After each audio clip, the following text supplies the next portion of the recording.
Bodily લાઈવમાં આપનું સ્વાગત છે। છોટાઉદેપુરમાં પાણી બચાવવા અર્થે નગરપાલિકા સત્તાધીશો કલેક્ટરને દ્વારે પહોંચ્યા છે। રેતી ખનનના લીધે ખૂબ જ ટૂંકા સમયમાં સમગ્ર છોટાઉદેપુર નગરમાં ગંભીર જળ સંકટ સર્જાઈ રહ્યું છે તેમ નગરપાલિકા સત્તાધીશોએ કલેક્ટરને જણાવ્યું હતું। અને આ અંગે પાણીની સમસ્યાઓ હલ કરવા માટે આવનાર ઉનાળામાં પીવાના પાણીનું જળ સંકટ સર્જાય તેવી પરિસ્થિતિ સર્જાય એવી બાબત કલેક્ટરને જણાવી છે। આવેદનપત્ર આપી અને આ જળ સંકટ दूर करवा रेती खनन बंद करवा माटे मांगणी करी है। नगरपालिका संचालित 2 वॉटर वर्क्स ओरसंग नदी में आवेला है, ज्यां दर वर्षे पानी स्तर घटी जवाने कारणे पानी तकलीफ सर्जाय है, परंतु आ वॉटर वर्क्सनी आसपासना विस्तारमां बेफाम रेती खनन थई रह्युं छे। घणा समयथी आ समस्या सर्जाई रही है, जेने अटकाववा तंत्र पांगळुं पुरવાર थयुं होवाथी 35,000 जेटली वस्तीने पाણીના વલખા મારવાનો વારો આવશે એમ જણાવાઈ રહ્યું છે।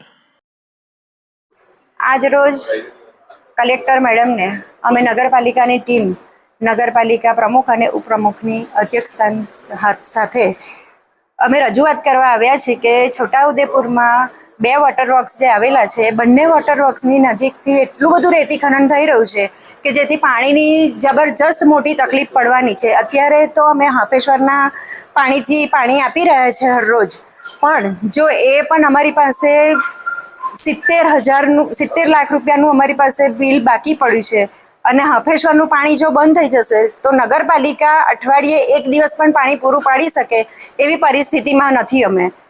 એટલે અમે સરકારી તંત્રને ખૂબ અમારી રિક્વેસ્ટ છે કે ભાઈ બંને બાજુથી રેતી ખનન અટકાવે। 1-1 કિલોમીટરની રેતી ખનન અટકાઈ દેશે તો પણ અમારી પાસે ઘણું પાણી છે।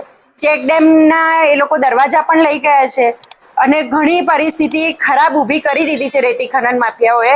એટલે હવે એના માટે બહુ જ આકરા પગલાં લેવા પડશે અને જો કદાચ તંત્ર નિષ્ફળ જશે તો અમે બહેનો રાત્રે નદીમાં ઉતરીને રેતી માફિયા સાથે ફાઇટ આપીશું।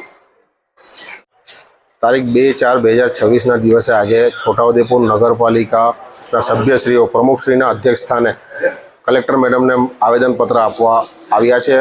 છોટાઉદેપુર નગરની હાલની જે પરિસ્થિતિ છે પાણીને લઈને એના માટે અમે વિસ્તૃત મેડમને જાણકારી આપી। છોટાઉદેપુર નગરમાં આજે રોજે પાણી મળે છે, પરંતુ જો આ રેતી ખનન બંધ ના થાય, રેતીની ચોરી બંધ ના થાય તો છોટાઉદેપુર નગરમાં 8 દિવસના આતરે પાણી આપવામાં આવશે એવી પોઝિશન ઊભી થઈ છે। છોટાઉદેપુર નગરના ચેકડેમના દરવાજાઓ તોડીને લઈ ગયા છે એની પણ જાણકારી આપી અને હાપેશ્વર પાણી પુરવઠા યોજનાથી પાણી છોટાઉદેપુર નગરને મળે છે, પરંતુ એના પણ 70 લાખ રૂપિયા જેવી માતબર રકમ બાકી છે। જો હાપેશ્વર પાણી પુરવઠા યોજનાની અંદર બંધ થઈ જાય પાણી તો નગરને 10 દિવસની આતરે એક વખત પાણી મળશે અને આની ઉપર તાત્કાલિક ધોરણે કોઈ પણ વહીવટી તંત્ર કાર્યવાહી કરે એવી અમારી માંગ છે।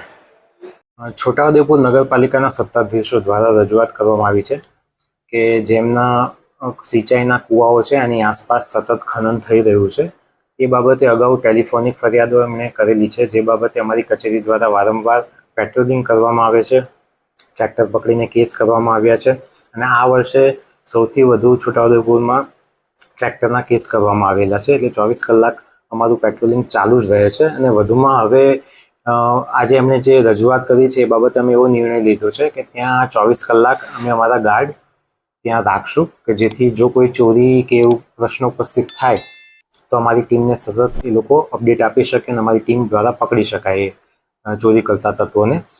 વધુમાં છોટાઉદેપુરમાં આ વર્ષે ગેરધોરણ ખનન વહન સંગ્રહમાં 18 કરોડની વસૂલાત કરવામાં આવી છે।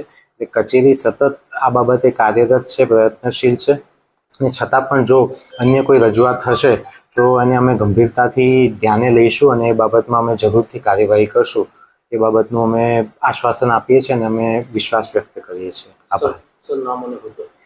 હું વિપુલ સોલંકી, ભૂસ્તરશાસ્ત્રી ઇન્ચાર્જ, છોટાઉદેપુર।